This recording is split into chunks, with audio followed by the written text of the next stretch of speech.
de proteção e privacidade de dados. É um prazer tê-los no nosso segundo momento, né, da nossa Masterclass. Hoje eu estou aqui, né, eu sou a Heloísa, né, Macari, sócia-diretora executiva da ICTS Protivity. Estou hoje aqui na companhia da Patrícia Peck, sócia da PG Advogados, e do Maurício Fis, também sócio-diretor executivo da ICTS Protivity. É um prazer, mais uma vez, tê-los conosco nessa iniciativa da PG Advogados e da ICTS Protivity. E vamos, então, né, para a nossa segunda aula da Masterclass. Hoje a gente tem um assunto muito interessante, né, para trazer para vocês, que é a sala de crise. Cada vez mais temos aí, né, tido movimentos, né, de ataques e sequestros de dados, invasões em sistemas, e temos aqui, né, dois grandes, né, papas e especialistas nesse assunto para poder trazer, seja as melhores práticas, né, de atuação nesse momento, seja o que pode ser feito também para se prevenir, né, numa crise.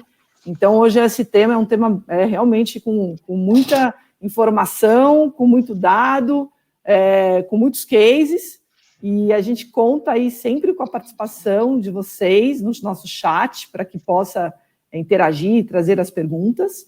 E quero também aqui relembrar duas coisinhas, né? A primeira é que nossa aula da semana passada, que foi sobre home office, as informações, né? A aula ela já está disponível para quem não pôde assistir, né? Está no chat o link, então quem não pôde, acesse. E quem assistiu e tem algum tipo de informação que queria ter anotado no momento e não conseguiu, acesse também. E quem quiser, divulgue também para os amigos. E na semana que vem, a gente vai ter a nossa terceira aula, que é a aula de Data Mapping. A gente vai falar bastante sobre privacidade, né, de dados nessa aula. Então, se programem também para estar conosco na semana que vem, nesse mesmo horário, né, quarta-feira, 11 horas da manhã. Ok? Então, já introduzi aqui o nosso tema, né, de sala de crises.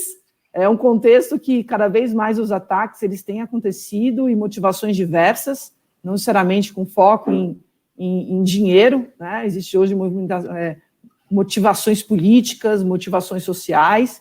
Então, cada vez mais a atuação, né, dos responsáveis, pelos especialistas de segurança da informação dentro, né, das organizações é fundamental.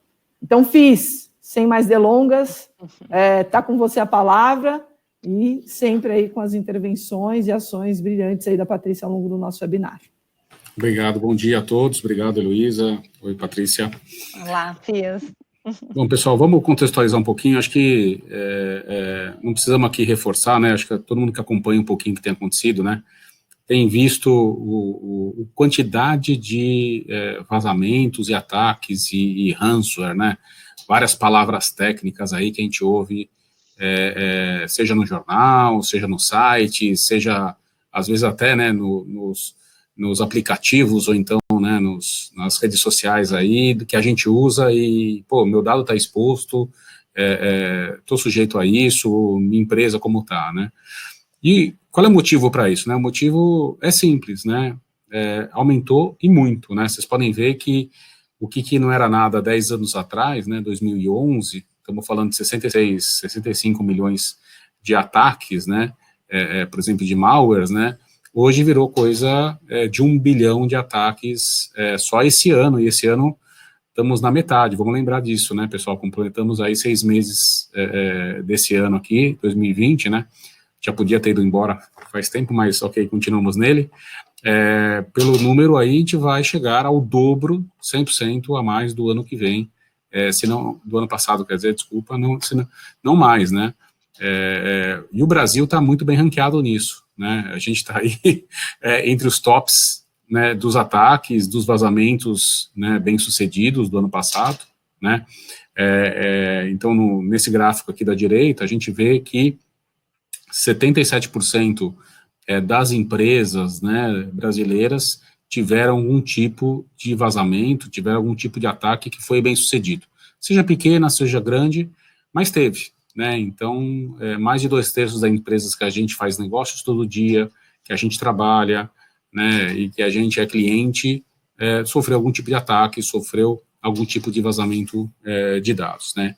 Então, é coisa que é muito séria, virou uma pandemia também, né? Além do coronavírus, nós temos os vírus dos computadores, os malwares e os hackers aí atuando também, né?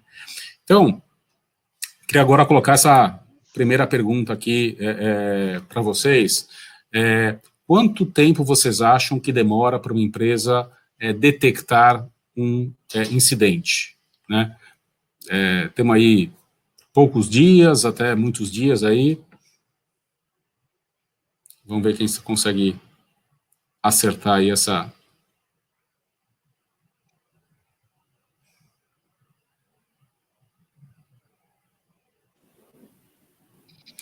Não podemos dar cola, né? Não dá para dar cola, tem que esperar. Não põe no chat. Estou me contendo para ficar quieto aqui. Ai, aquele momento suspense, né? Só ver as barrinhas aqui.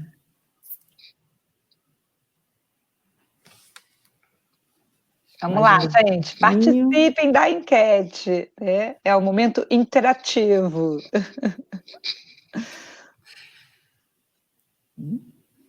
Vamos ver quem vai ganhar na loteria aí. Mais um pouquinho, 5 segundos. Acho que agora deu, fechou. Temos um vencedor aqui, né? Bom, a maioria do pessoal, 40%, votou em 32 dias, né? Nós temos o segundo lugar, 22% votou 17 dias, depois 16% votaram 58 dias, só 4% votaram 123 dias e 14% votaram 206. Então, a grande maioria, né, somando 40 mais 22 mais 16, temos aí 80 e 78, mais ou menos 80% aí dos votantes acreditam que entre 17 e 58 dias, né? Na verdade, pessoal, é 206 dias em média para um incidente ser detectado, tá? Então, assim, um hacker entra numa empresa, por exemplo, e ele fica lá dentro mais de meio ano, né? Nós tivemos casos de hackers, isso são casos reais, né? Ficaram 4 meses dentro de uma empresa, 3 meses, né? Hoje em dia está um pouco mais curto, isso aqui é uma estatística do ano passado, né?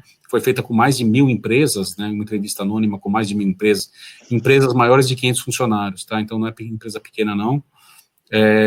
206 dias, né? Hoje mudou um pouquinho porque tem a questão também dos famosos ransomware, né? Então, eles não só invadem, mas depois eles encriptam, né? Então, hoje em dia está sendo detectado mais rápido, porque você tem um sinal muito forte, que teu computador está encriptado, mas são 206 dias, né? Então, nesses 206 dias, eles fazem de tudo, né? Eles roubam informação, eles roubam credenciais nossas, eles acessam dados, acessam e-mails.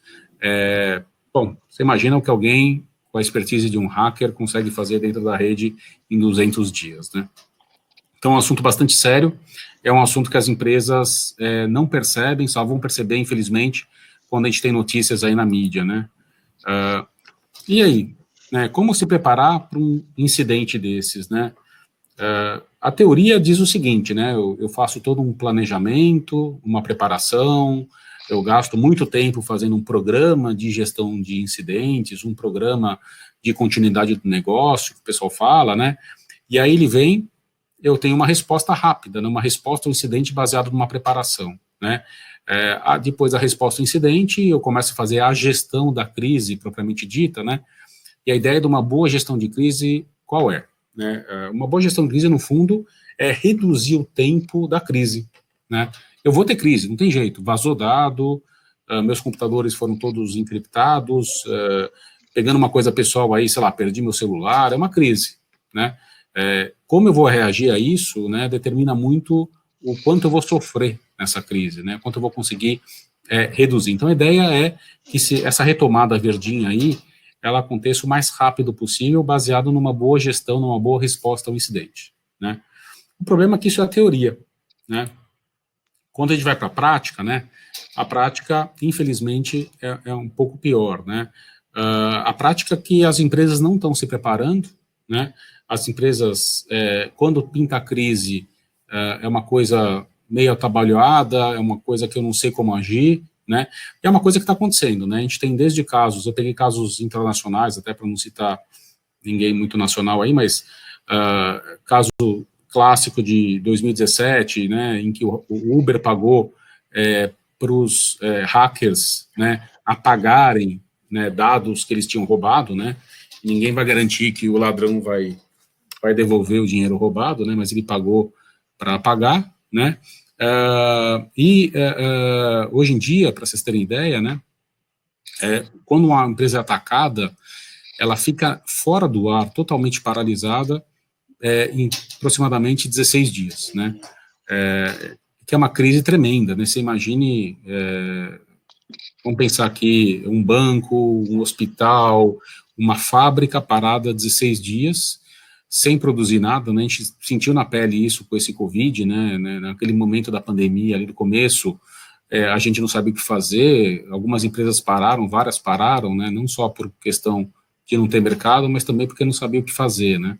Ô, Fih, só para comentar, e faz parte, né, da pressão que a quadrilha exerce justamente isso, né? Ou seja, a extorsão acontece por conta de saber que você está conseguindo gerar essa paralisia, então o efeito colateral danoso é muitas vezes maior, né, do que aquilo que está sendo pedido para tentar exigir que a empresa vá sucumbir àquilo que o criminoso está querendo cobrar, né, da empresa, e o escritório também sempre orienta, né, a gente não deve negociar com bandidos, mas para você ter essa postura, você tem que conseguir ter aquele planejamento, começa antes, até para isso que você está colocando, né, para você agir rápido nesse momento, as salas de crise precisam ser ensaiadas, porque eu já vi caso da empresa não conseguir nem decidir quem tem que participar da própria sala de crise.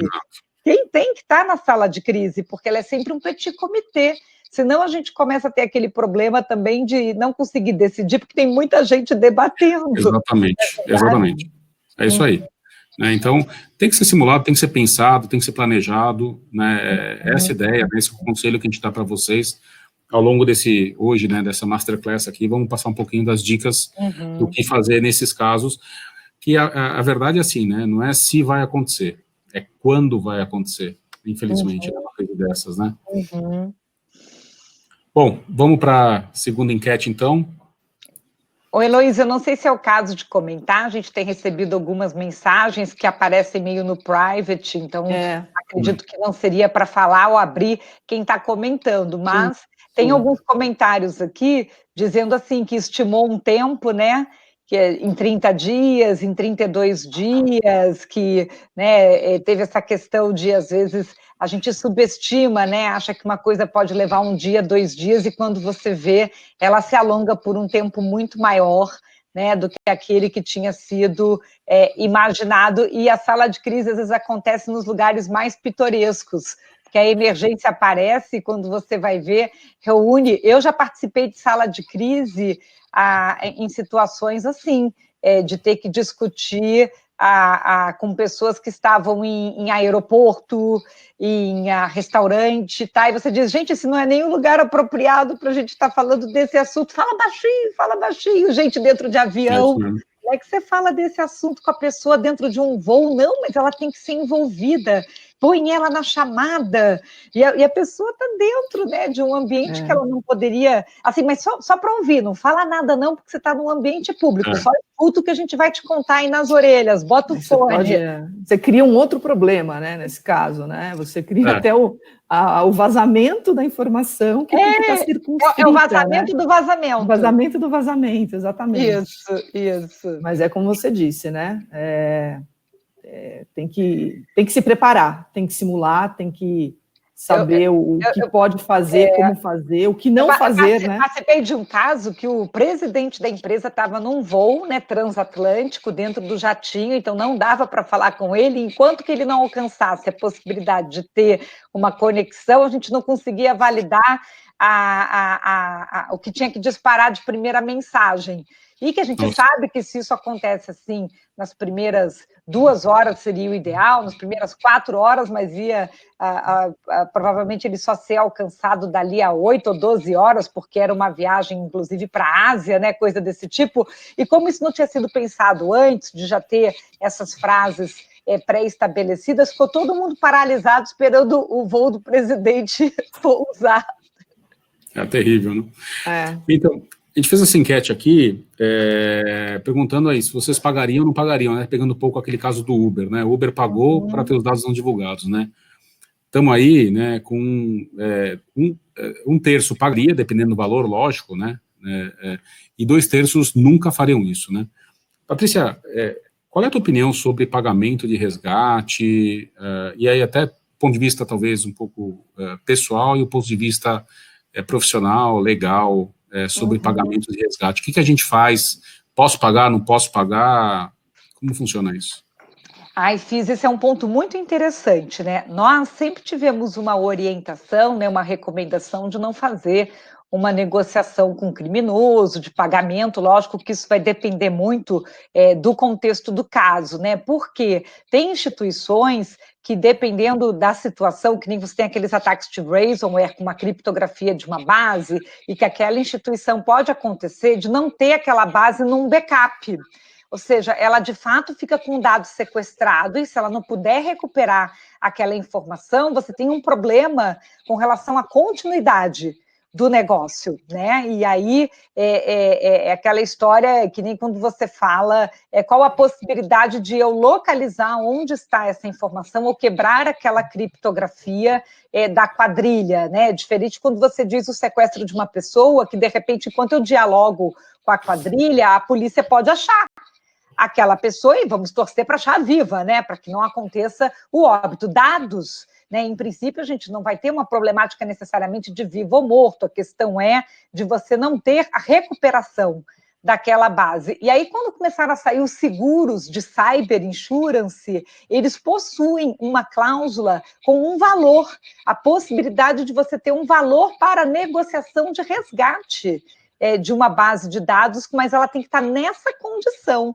muito específica. Então, não é que você negocia qualquer coisa com uma quadrilha. E aí tem que ter um cuidado, né? Porque, às vezes, hoje, você tem situações em que alguém está dizendo assim, eu estou numa chantagem, numa ameaça, que se você me pagar, eu não vou publicar, ou seja, não vou expor os dados na internet. Para esse tipo de coisa, não. Para esse tipo de coisa, inclusive, os próprios seguros não vão fazer cobertura, e aí é aquela chantagem, né? Você possui a base, você possui o backup, tá? Não, ele está dizendo que ele conseguiu fazer uma captura de informação e que ele pode expor, né? Ou seja, ele vai gerar o vazamento em si. Agora, esse caso específico, que aconteceu até com alguns hospitais no Brasil, acho que foi em 2018, né? De ter uma criptografia que você não tinha depois um backup daquele período, né? Às vezes é aquela problemática, backup diário, semanal, tá? E agora, nesse momento, nós estamos com muita gente, que foi a nossa fala do home office, né? Que está trabalhando nesse ambiente mais, digamos assim, distribuído, né? E às vezes fica salvando coisa só na máquina local, não está salvando na rede, e aí como é que está rolando o backup dessas situações? Aí você pode correr o risco de ter uma informação capturada, aprisionada sem backup, sujeita a um sequestro, né? Então, nossa recomendação primeira é não negociar, mas tem essa exceção, né, na situação do resgate para um sequestro de dados que não há backup e cuja perda daquela base vai gerar um impacto muito grande, não só para o negócio, mas para os titulares envolvidos naquela base. Então, imagina exames laboratoriais de saúde feitos num período que aquelas pessoas teriam que refazer aqueles exames, porque os resultados seriam perdidos, estariam ali, quer dizer, algo que você tem realmente uma problemática da perda da informação e que até essas apólices de seguro criam essa exceção bem excepcional para essas hipóteses. Lembrando que toda vez que a gente paga para um criminoso, você está alimentando a indústria do crime. Ele vai usar esse recurso que ele foi remunerado para atacar outros. né? Então, por isso que a recomendação é não pagar para o crime. Perfeito, legal. Bom, vamos ver aí o que aconteceu também no mundo, né, em relação a pagamentos, né? A gente já viu aqui que 33% das pessoas eventualmente pagariam dos negócios, né? Que nem a Patrícia falou, poxa vida, eu estou paralisado, estou com o meu negócio totalmente parado durante uma semana, 2 semanas, eventualmente eu vou pagar para recuperar aquela base, 66% nunca faria isso. No mundo, né, em 2020, né, nós tivemos, das 62% das organizações que foram afetadas por ransomware, né, nós temos aí que 57% delas pagaram, né, então, um pouco invertido em relação ao que a gente viu aí na enquete, né, e dessas que pagaram, 67% recuperaram, né, a gente viu que o quadrinho de cima ali, né, desde 2018, que era quase 50%, ou seja, os bandidos estão sendo mais éticos, né, em relação a devolver os dados aí, é um negócio deles, né. Isso aqui é um dado geral, né, desde aquele ataque mais simples até um ataque bem mais sofisticado, né. Dos sofisticados, a gente tem outra estatística, só falando para vocês, que os bandidos, eles, em 98% dos casos, eles cumprem a palavra, né, são bandidos bastante corretos, éticos, né, é um pessoal muito legal, até porque, como a Patrícia colocou, né, para eles é um negócio, né, e a partir do momento que você paga, né, para recuperar um bem e eles não cumprem, né, você vai contar para os colegas, para os amigos, vai falar, olha, não paguem que da próxima vez não vale a pena, né.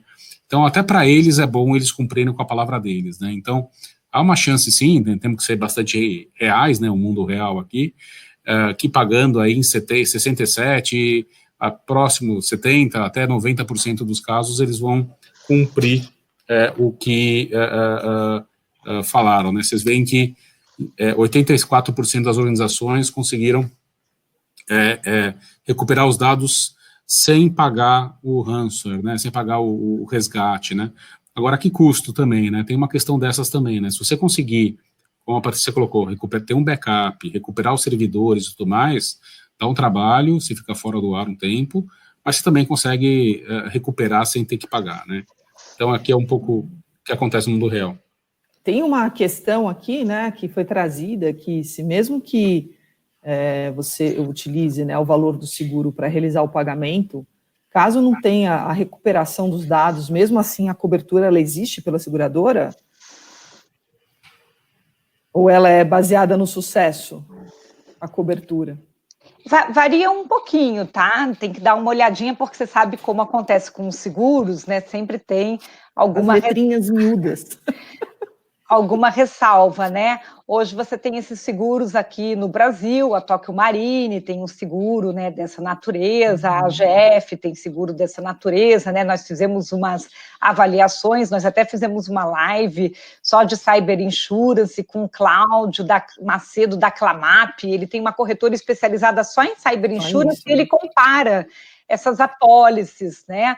Mas salvo engano, eles têm um valor de cobertura, que quando você aciona o sinistro com o pagamento do prêmio, ele já faz aquele valor disponibilizado para esse tipo de resgate de dados, se é isso que está acontecendo. Depois a própria seguradora aciona uma equipe especializada, que nem assim o escritório, que nem acontece com a ICTS, como perícia e tudo, para fazer a investigação, porque a própria seguradora tem o interesse também depois de colaborar com as autoridades para poder ir atrás da quadrilha, poder ir atrás da investigação e ter o êxito ali com relação ao combate do crime, do sinistro e tudo. Mas quando você aciona o seguro, porque ele tem um custo, né, de apólice, de sinistro, ele já libera um valor. Aí eu também não sei, hoje, dependendo dos valores que são acordados, tem valores assim, 30 mil, 50 mil, 100 mil, 400 mil, né?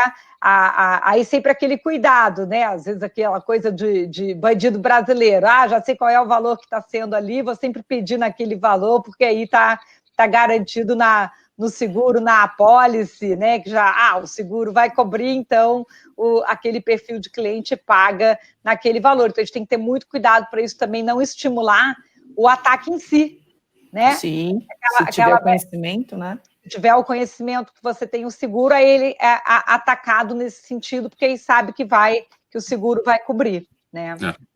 E tem outra pergunta também do Dilo, que se vale a pena pagar para você não virar rotina, ou seja, eu paguei, eu vou ser atacado de novo pelo mesmo grupo, né?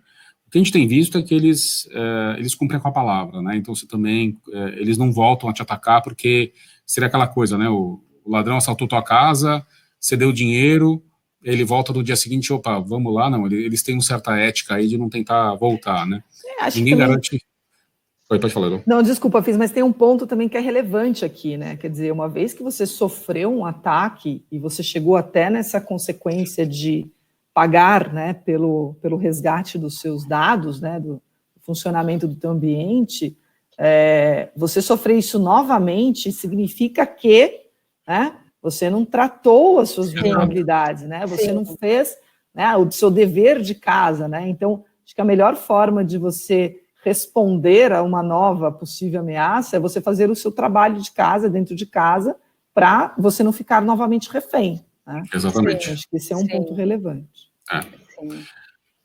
Bom, e aí a gente tem aqui uma série de começar agora esse mundo real, né? Poxa vida, eu me preparei e tudo mais. Será que eu me preparei, né? Um pouco que a Heloísa falou, né? Por que tem tanto vazamento, né? Isso aqui eu peguei vazamento só do último mês, tá, pessoal? Então, assim, eu puxei do Google realmente o que aconteceu em junho, né? Tivemos a Apvida, o Twitter, acabou de vazar do Twitter também, o Cato, o Hospital Sírio-Libanês falou que foi alvo de um ataque de hackers, né? Então, realmente, a coisa acontece, né? Então, a gente queria ouvir agora de vocês, Bruno, novo enquete aí, né? Sua empresa, vocês aí, né? Pessoa física, pessoa jurídica, né? Já sofreu algum tipo de ataque? Teve algum tipo de vazamento de dados? Enquanto o pessoal responde aqui, querem a nossa opinião, se a gente de fato recomenda, né, um cyber insurance, né, um seguro.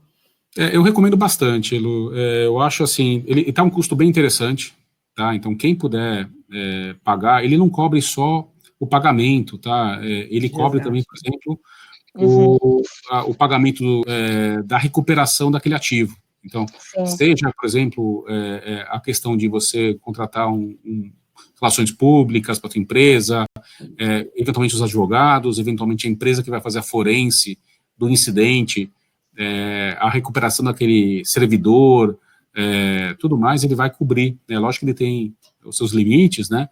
Mas ele cobre. Então, sabendo que muitas empresas estão expostas, né, como vocês viram aí, né, esse ano devemos passar de 2 milhões de ataques, né, no mundo, e o Brasil está entre os top 10 aí de ataques, né, vale a pena dar uma olhada num seguro de cyber insurance, né, ele complementa, porque às vezes muita coisa não vale a pena a gente fazer, né, em termos de solução, né, poxa, eu preciso implantar um novo firewall que custa milhões, né, não custa milhões, mas é caro, eu preciso fazer isso, aquilo, olhem o que falta de colocar e eventualmente coloca um cyber insurance que vai valer a pena colocá-lo, né? Então, faça uma cotação, também cotar não custa nada, acho que hoje em dia, como a Patrícia colocou, quase todas as empresas que fazem seguro, elas oferecem esse tipo de seguro, então faz uma cotação e vê, às vezes vale muito a pena sim.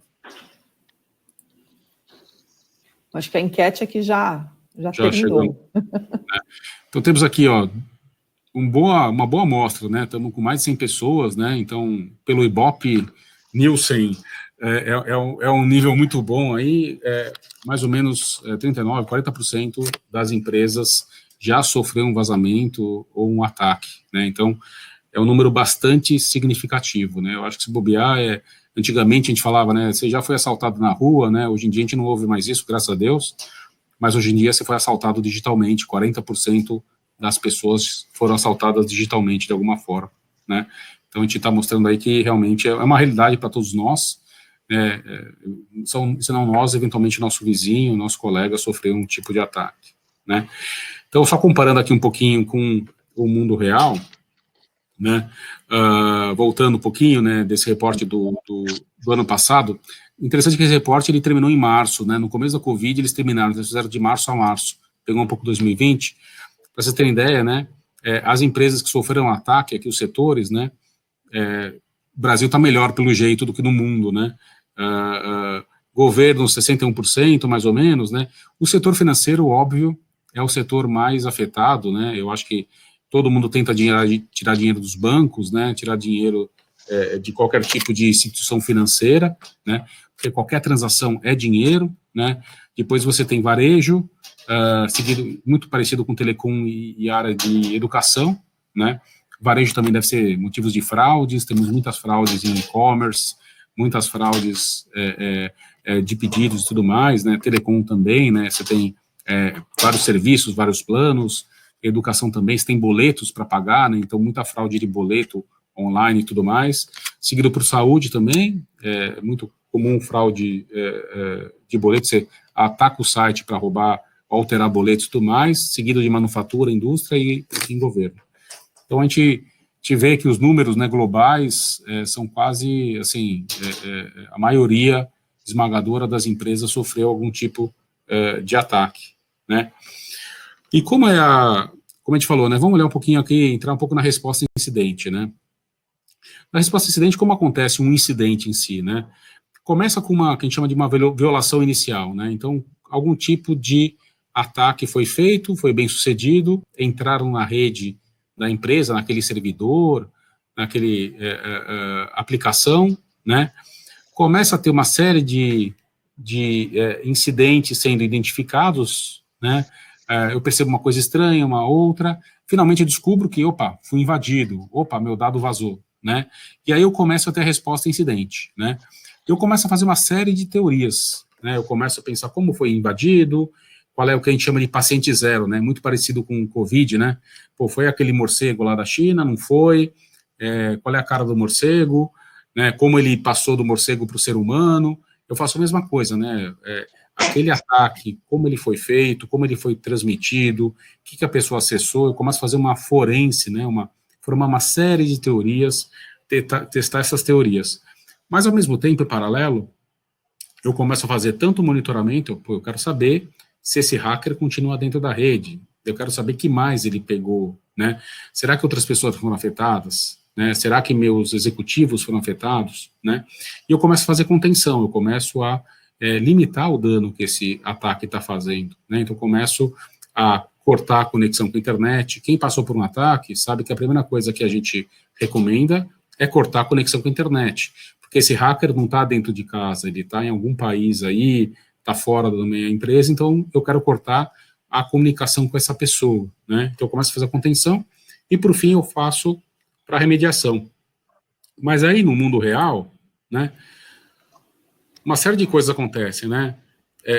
Será que o impacto é tão significativo, né? Um pouco que a Patrícia falou, eu tenho backup, né? Os dados foram realmente afetados, né? Que dados foram extraídos, né?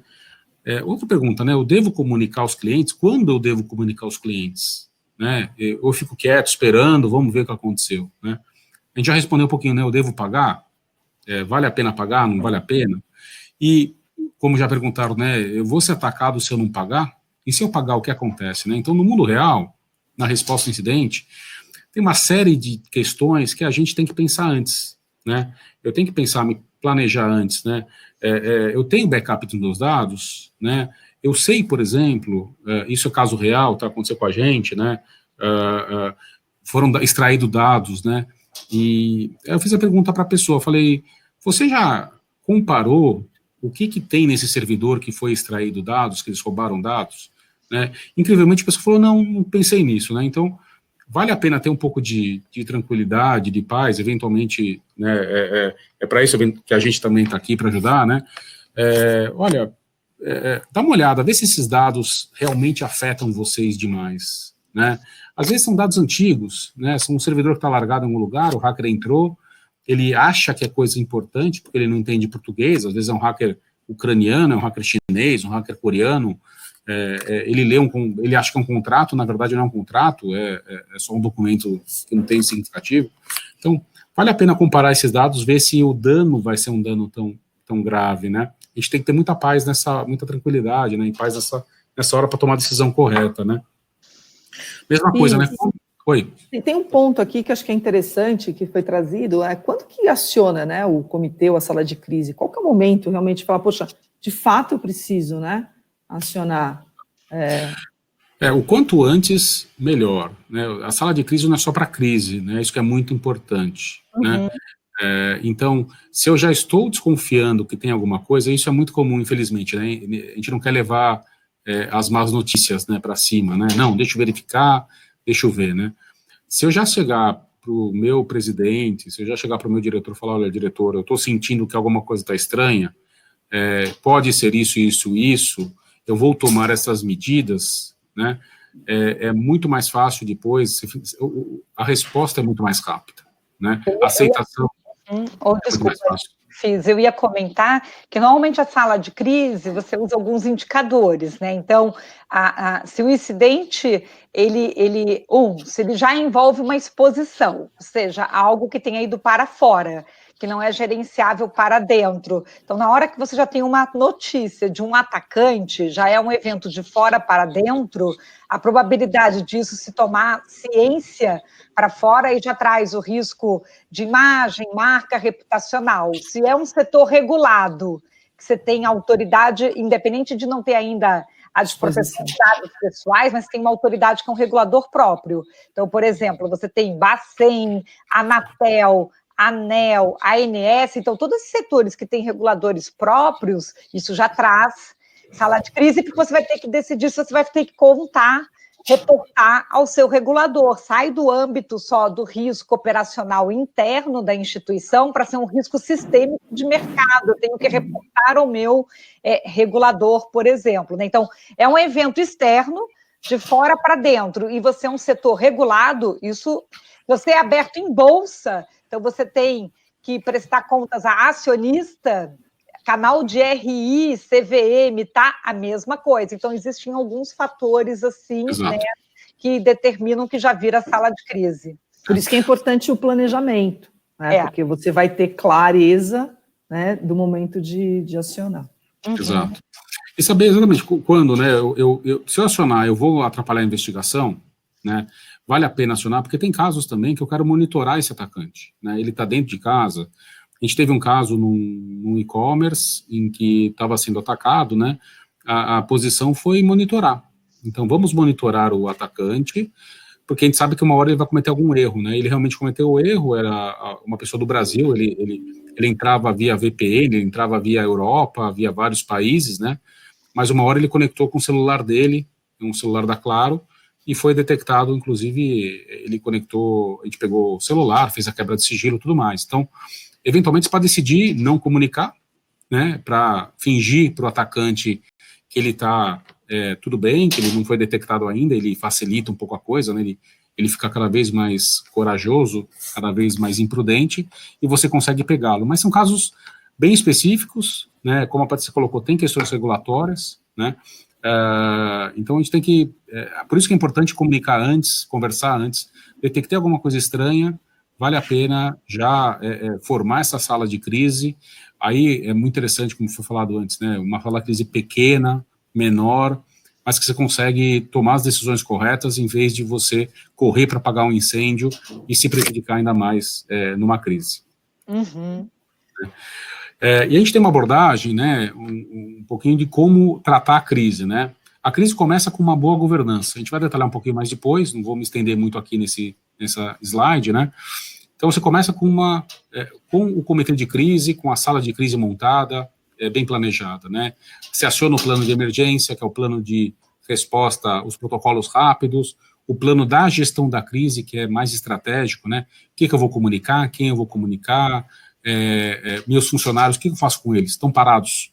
Eu mando para casa, né? Hoje eu estou todo mundo em casa, óbvio, né? Mas amanhã vai para o escritório, não vai para o escritório, o que eu falo para os funcionários, que a coisa espalha bastante, né?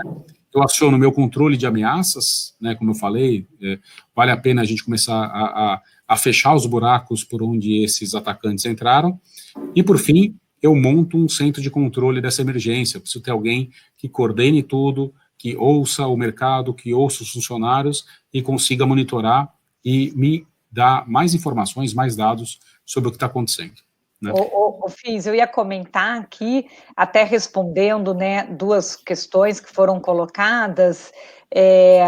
Uma, a liderança da informação é muito importante no momento da crise, tanto para fora quanto para dentro, porque senão começa aquela rádio corredor que vira rádio web, rádio WhatsApp, o que está acontecendo, né? Todo mundo acaba vendo aquela movimentação de só os cabeças estarem fazendo reunião, ou as pessoas acham, vamos ser todo mundo demitido, ou acha aconteceu um vazamento, né? Normalmente são as duas coisas, né? Que vem na mente, a imaginação coletiva. Então, uma das primeiras notas, uma das primeiras coisas que a sala de crise precisa resolver, junto com o RH, é o que informar para dentro. Inclusive, a própria pactuação de que isso é sigiloso, do como que isso tem que ser comunicado com os funcionários, do quando que a empresa vai falar isso para fora, porque a gente tem que relembrar colaboradores sobre a importância dessa informação ser feita oficialmente pela empresa, não oficiosamente pelos seus colaboradores, esse dever de sigilo, de informação única. Então, foi uma das perguntas aqui, né? E a outra, só para não deixar sem resposta, sim, hoje, o investir em backup atualizado, de verdade, que a gente tem sempre isso muito no plano de continuidade, no PCN, né? E fazer o teste de recover backup, porque até hoje, quando a gente faz trabalhos em alguns clientes, a gente vê que o teste de recover backup, todo mundo acha que tem o backup até a hora de fazer o teste e vê que nem tudo volta como a gente acha que deveria voltar. Eu acho que é essencial para não ficar refém daquela situação que nós tínhamos comentado, principalmente esses períodos de últimos 30 dias. Últimos 30 dias com essa vida mobile e agora de trabalho remoto, ela pode colocar sempre em risco, e são, às vezes, coisas muito necessárias, né? Os últimos 30 dias, às vezes, são mais valiosos do que os últimos 10 anos, Sim. Do ponto de vista operacional. E aí, complementando a tua resposta, Patrícia, para o Adriano, que ele perguntou, né? Se vale a pena fazer backup ou vale a pena proteção, né? Hoje em dia está acontecendo dois tipos de ataques que a gente falou, né? Um é a retirada de dados dentro da empresa e a encriptação, né? Então, o backup ataca o problema da encriptação, então é importante ter o backup, e a proteção da tua rede, proteção dos servidores, dos teus funcionários, ajuda para evitar que os dados sejam roubados, né? Então, olha, não tem jeito, né? Eu sei que o cobertor é curto, mas vale a pena investir num bom backup e vale a pena também investir na proteção, especialmente o que a gente chama do perímetro, né? Ou seja, o que está interfaceando a internet, os funcionários. Campanha de conscientização é extremamente importante. Então, phishing, porque recorrentes, né? A gente recebe phishing todo dia. Pô, vamos fazer uma. Eu tenho certeza, se a gente soltar hoje um phishing para os funcionários aí, de 100 que a gente soltar, 10 vão clicar e vão entrar a tua senha, né? Então, assim, vale a pena investir nessa proteção, né? Tem casos aí clássicos, por exemplo, né? Teve caso de bandido que estava preguiçoso, né? Ele criou uma página no Facebook, ele colocou assim, customiza cartões de crédito com imagens dos heróis da Marvel, né? Então, e o pessoal, o que fez? O pessoal começou a mandar o número do cartão de crédito com ele, com CVV, data de validade, tudo, achando que ia receber um cartão da Marvel. Então, assim, se a gente não atua junto aos nossos funcionários, né, imagina, né, alguém coloca no Facebook uma página dessas, recebe cartão, imagina o teu funcionário quando recebe um e-mail do suporte técnico falando, por favor, de me passar a sua senha, queremos fazer uma atualização no seu computador, né, ele passa a senha dele, né. Então, atuar também junto aos funcionários. Então, às vezes, tem coisas que não são caras, são coisas baratas para fazer, aplicar um patch, né? A Microsoft solta toda terça-feira, que eles chamam de Patch Tuesday, né? A terça-feira de atualizações, né? Vale a pena forçar essa atualização dos computadores, vale a pena investir numa comunicação, fazer uma campanha de phishing interna, para educar as pessoas também. Né? Aproveitando só para a gente responder mais um pouquinho, como foi feita uma pergunta sobre funcionários estratégicos estarem em protocolos de crise, receber sobre aviso trabalhista, e a outra de quem deve compor, né, o grupo aí da sala de crise. Normalmente a sala de crise, ela começa top-down. ela começa com quem são tomadores de decisão. E aí são cargos de confiança. Aí é que você escala para pessoas mais operacionais de execução de atividades. Então, em princípio, né, nos cargos de confiança, né, executivos desse nível, não enxergo tanto o sobreaviso trabalhista nesse sentido, mas se você precisar de uma equipe que vai dar suporte para isso, se está acontecendo de fim de semana, vou precisar levantar informação na TI, na área de segurança, aí sim, você tem que colocar de sobreaviso, porque vão precisar ficar à disposição para alimentar de informação a própria sala de crise, que é o que acontece normalmente. A sala de crise normalmente é composta num nível de diretoria, né, de diretoria para VP. Normalmente, pode ter gestor, né, gerente, mas normalmente ela é diretoria para VP. Então, ela vai ter ali, normalmente, uma diretoria jurídica, de compliance, de TI, de segurança de informação, riscos, quando tem a área de riscos, a de marketing, ou a marketing que eu digo, relações com mercado, PR, investidor, né, que a Campa faz comunicação, né, a área de comunicação, relacionamento, se tiver um saque forte, a área de consumer, né, quem é que cuida disso? O Bundesmann, SAC, tá? Então, você vai pegando essas diretorias críticas para compor a sala de crise. Posso acionar todos ou posso acionar só alguns se for um ato isolado? Então, eu vi que foi alguma coisa isolada de folha de pagamento de funcionário. Então, vou puxar jurídico, TI, segurança e RH, sabe? Não vou precisar chamar a área de RI de todo mundo, tá? Para dentro, não foi para fora, né? Posso ter que chamar até a diretoria de uma área de compras se isso acontecer com uma parte de cadastro de fornecedor, por exemplo, né? Então, essas diretorias podem estar envolvidas ou não na sala de crise, dependendo com aonde aconteceu o evento da situação da crise, né? Da vulnerabilidade, tá? Só para a gente fechar aqui, porque quando a gente vê, já vai dando o nosso horário, né? Exatamente, está chegando próximo aí. Mas tem uma questão aqui importante de varredura, né? De vulnerabilidades. Qual que é a periodicidade adequada para a gente fazer o scan de vulnerabilidades, né? Depende muito da tua rotina, né? É importante ser periódico, de acordo com a criticidade, né? Então não deixar passar muito tempo, mas se você tem braço para conseguir corrigir todo mês, faça todo mês, né?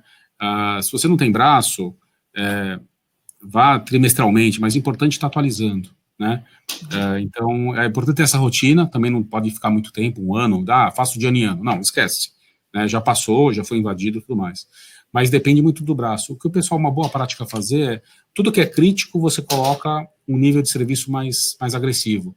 Então, eu faço varredura todo mês, mas eu detectei uma coisa crítica, eu vou corrigir em até uma semana.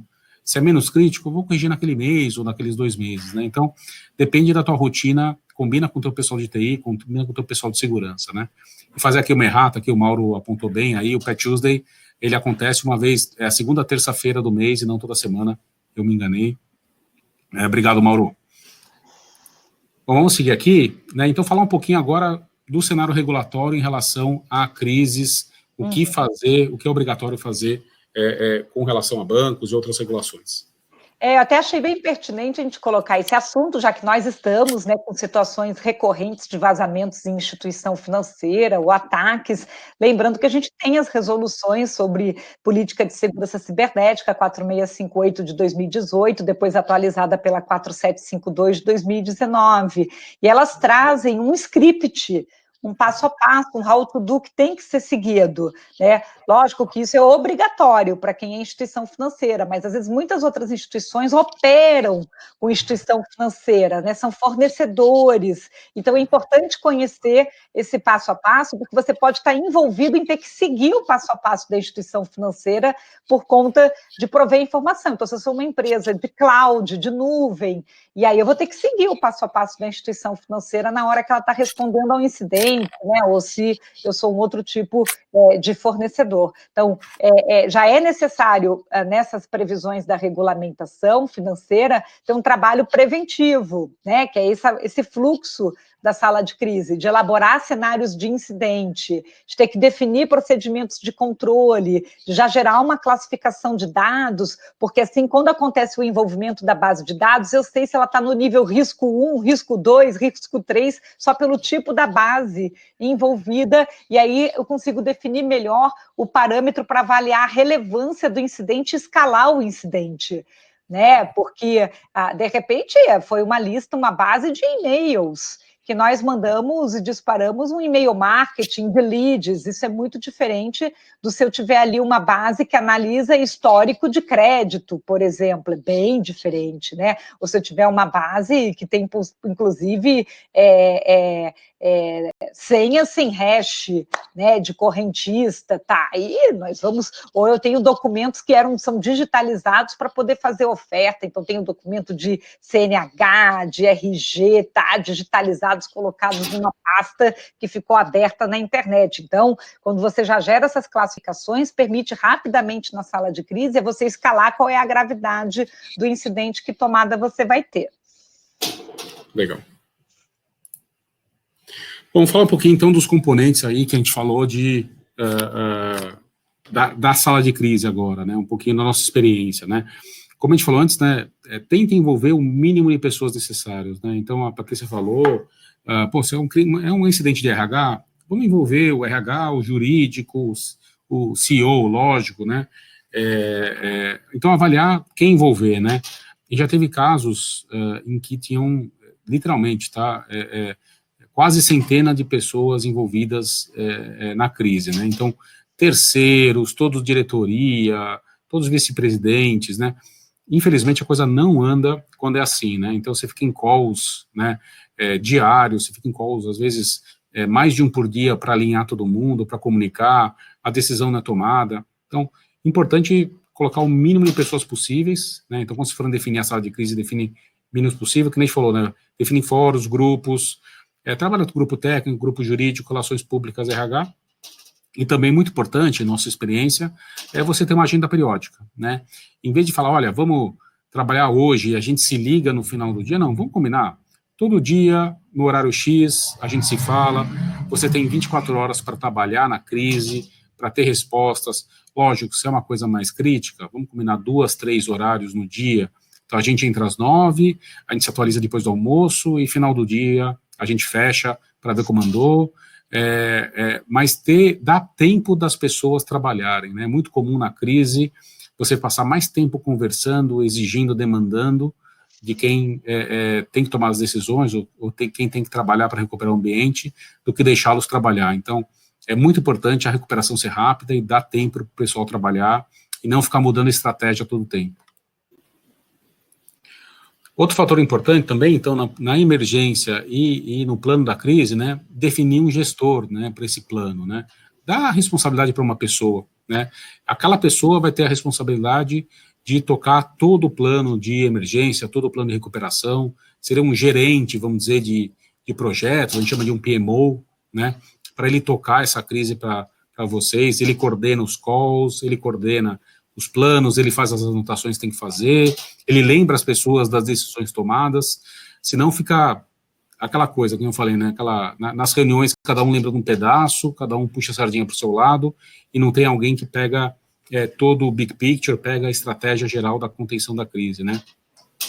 É importante também definir vários papéis, né, tem o papel de entender o que e o como ocorreu, então é o papel da forense, né, então define alguém ou alguma área que vai cuidar da forense para vocês, né, entender como aconteceu, né, não dá para você entender o passado e cuidar do futuro ao mesmo tempo, a pessoa não vai conseguir fazer isso, né, cuidar também da recuperação, né, e principalmente o que prioriza, né, eu devo recuperar os dados, eu recupero o sistema, eu devo recuperar o ambiente de trabalho, eu devo botar meus funcionários para trabalhar primeiro ou recuperar o sistema antes, né, então é muito importante ter a estratégia de botar alguém para fazer isso para funcionar.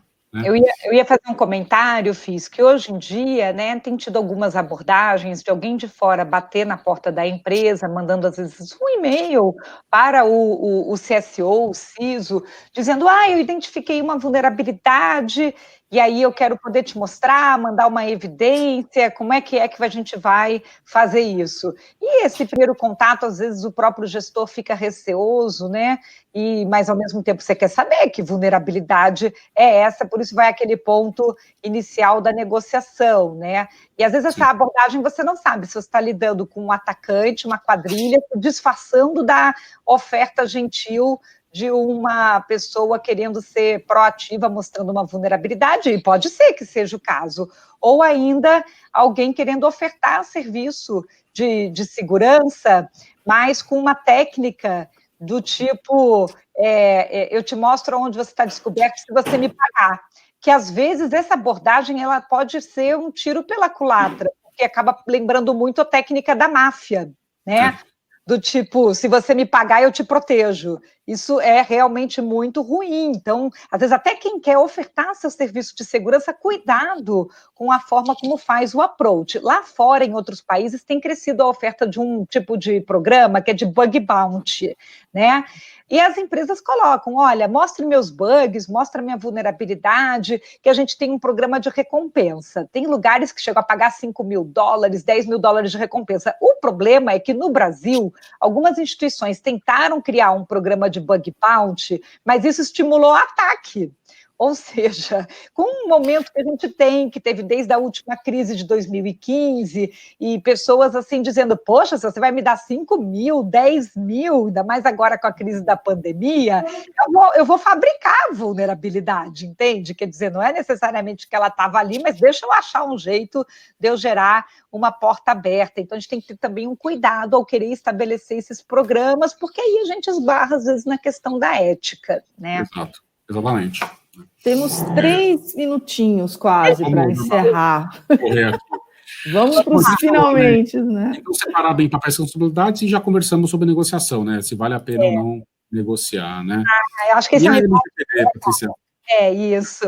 Eu ia comentar isso, que a gente tem que ficar atento, e a sala de crise, que a gente passa com a legislação, né, da LGBT, ela tem também um script, né, e ela vai alcançar a todos, diferente da regulamentação de banco, que é só para banco, a LGPD é para todo mundo, e aqui no 48 é a resposta a incidente no caso de uma violação de dado pessoal. Então, a primeira pergunta é, há dados pessoais envolvidos? Primeira pergunta. Se há, eu vou ter que seguir o 48. Se não há, eu não entro na legislação de dados pessoais. Então, às vezes, quando a gente começa o debate da sala de crise, a primeira questão tem que ser, tem dado pessoal envolvido? Aí você já vai para a triagem, se eu vou ter ou não que seguir o script do 48. E no script do 48, eu vou ter um dever de reportar para titular, de reportar para a autoridade, e que a comunicação, que é o dever de reporte, tem que ter essa descrição da natureza do dado, a informação de que titulares foram envolvidos, indicação de medidas técnicas, riscos,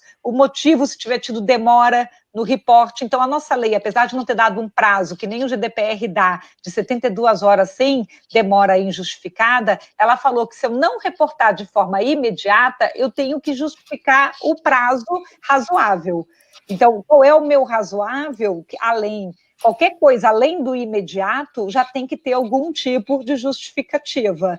E aí a questão da CLA, exatamente. O 33 do GDPR são as 72 horas, o 48 que a gente acabou de mostrar, e lá o Bacen tem o artigo 22 específicos. E pode acontecer, se eu sou instituição financeira, e tiver dados pessoais envolvidos, eu tenho que reportar a ambos. Eu tenho que reportar ao Bacen e tenho que reportar depois à ANPD.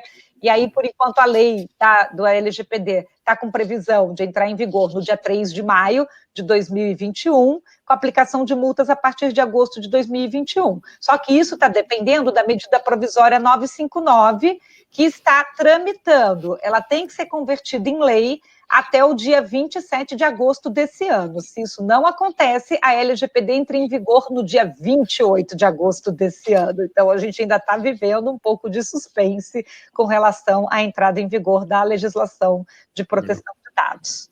Legal, e a Célia tem uma pergunta que eu acho que o próximo slide explica um pouquinho, né? Qual é a legislação que prevê sala de crise, se tem uma legislação única, o que prevê, né, que deve abranger, né? Nós não chegamos a ter uma legislação que fala de sala de crise. As leis prevêem dever de reporte, tá? Então, como que a empresa se organiza para conseguir dar o reporte, ou seja, o que eu tenho que contar para titulares e para a autoridade, aí cabe a cada empresa se organizar. Então, sala de crise é uma melhor prática, não é uma obrigação legal. A obrigação legal é o de reportar a crise, de reportar o incidente. E aí, qual tipo de incidente, nesse caso da LGPD, de violação de dado pessoal? No caso da resolução do Bacen, de violação de dados relacionados à segurança cibernética, quando o incidente é de segurança cibernética, aí pode ter outros tipos de dados que não são só de dados pessoais, tá, gente? E aí aqui é um pouco de recomendação, né, do que deve abranger no plano de ação de resposta a incidentes em geral. Legal. Bom, entrando então na fase depois de monitoramento, é muito importante também, pessoal, monitorar o que as pessoas estão falando nessa Deep Dark Web, né? Falando rapidinho o que é isso, né? A gente navega na internet normal, né? Mas tem alguns sites que eles estão na internet, mas não são acessáveis normalmente pelo Google, né? Eles têm outros indexadores, têm outros mecanismos de buscas, não vale a pena nem entrar nela se você não conseguir se proteger, né? É meio como você andar num bairro aí meio perigoso de noite, tá? Com certeza alguma coisa vai acontecer. Então, deixar para os especialistas, né? Mas monitorar o que a pessoa está falando, se os dados estão à venda, né? O pessoal às vezes roubou os dados de vocês e está vendendo no varejo, está vendendo nessa Deep Web e tudo mais, né? Então dá para contratar esses serviços, né? Também monitorar os sistemas e monitorar os usuários, né? Ainda estou sendo invadido, eles ainda estão dentro da rede, todos os usuários são legítimos. Poxa vida, que estranho, esse usuário está se conectando da China, né? Provavelmente a senha dele foi roubada por esses chineses e eles estão invadindo usando a credencial desse usuário, né? Então é importante ter esse monitoramento durante a crise para garantir que o atacante realmente não está dentro de casa, né? E aqui um pouquinho, né, Patrícia, só para vocês terem ideia aqui, o tamanho, né, de multas aplicadas, né, quiser falar um pouquinho sobre de GDPR, especificamente, né, talvez reflita um pouco a LGPD aqui no Brasil. Né? Então a gente tem aqui... Sim, com certeza. Esse é um slide que mostra um pouco, 2019 virando 2020, como aumentou o número de situações de incidente com violação de dados pessoais e, portanto, aplicação de multas. Então, aqui é por volumetria, então dá para ver o número de multas aplicadas em 2020, 170, 199, isso aqui é mensal, então é um aumento no volume das multas e o perfil delas. Então, as multas, se você dividir o valor da multa pelo número de multas, as multas mais altas são devido à insuficiência técnica relacionada à segurança, que é quando você tem a violação de dados por falhas em segurança, vulnerabilidades de segurança. E aí depois o problema de tratar o dado como não sendo a base legal adequada, dos princípios previstos pela legislação, como é o princípio da qualidade de dados, de transparência. Mas, se a gente for olhar que é o tema aqui que a gente está verificando sobre questão de cibersegurança, é o que dá as multas mais altas. E isso ajuda, esse site, se vocês acessarem Enforcement Tracker, você consegue ver cada caso, cada multa, apertar nos links, isso começa a ajudar a ter certo ROI. Ou seja, se eu vejo que teve uma multa, um exemplo, de 60 mil euros por conta de perder 6 pendrives com dados pessoais que não estavam criptografados, eu sei que custa uma multa de 10 mil euros por pendrive não criptografado. Logo, o investimento de comprar pendrive com criptografia, um pendrive com senha, é muito mais barato do que uma multa de 10 mil euros por pendrive, por exemplo, quando acontece o vazamento. Você começa a ter a capacidade de fazer ali um cálculo para o financeiro e quando você apresenta o custo-benefício de investir em soluções de segurança versus quanto que vai sair as multas aplicadas. Legal. Tá excelente comparação. E está nos finalmente aqui, eu faço o papel chato aqui do horário, mas tem uma pergunta que acho que cabe aqui, eu fiz, se você puder responder rapidamente. Sim. Como fazer o monitoramento da Deep Web e verificar se realmente seus dados estão lá sendo comercializados? Tem várias empresas que fazem isso, né? A gente faz também, e tem vários softwares que já fazem isso as a service, né? Mas no Brasil, o Brasil tem um cenário bem específico, né? No Brasil a gente tem mais de 600 grupos de hackers, teoricamente, eles falam no Telegram, se falam no Deep Web e tudo mais, grupos fechados, né, mas tem, por exemplo, desde ZeroFox, que é um software que se propõe a fazer isso pela internet e tudo mais, mas geralmente contrata uma empresa por um tempo determinado, né, durante a crise, para saber se os dados estão sendo vazados ou não. Várias empresas, se você buscar no Google, tem empresas que fazem isso, a gente também, então é razoavelmente fácil de achar empresas que fazem monitoramento da Deep Web, da Dark Web e tudo mais. Então, para fechar, recados finais, pessoal, assim, acho que está mais que comprovado, né, os ataques estão dobrando em relação ao ano passado, esse vai ser o ano do malware, a gente achou que ia ser o ano passado, foi esse o ano, né, muitos ataques, ataques até a setores, né, mês passado foi o ataque das empresas de energia elétrica, parece que esse mês está sendo o ataque das empresas de saúde, né, estão indo por ondas aí, né. Vale a pena calcular, que nem a Patrícia colocou muito bem, né, vale a pena eu arriscar uma multa de 10 mil euros por causa de um pendrive, né, vale a pena eu ter meus dados expostos de todos os meus clientes, porque eu não investi em segurança, né, vale a pena eu parar minha empresa por 16 dias, porque eu não investi em segurança, faça esse cálculo, né, eu quero jogar para vocês aí um simples cálculo, quanto vocês faturam no mês, e ficar meio mês parado, se vale a pena esse custo da segurança ou não, né. E mesmo investindo, se prepara para a crise, né, como a gente colocou aqui, foi feito perguntas, inclusive, né, faça backups, faça atualizações, tente minimizar a crise, já pense na crise, né, o brasileiro é bom nisso, a gente passou por N crises, vamos pensar criativamente, o que eu faço em vários cenários, planeje os cenários, é um dia de investimento que vai se pagar muito lá para frente, tá? Eu tenho certeza que isso vai acontecer, podem confiar na minha palavra.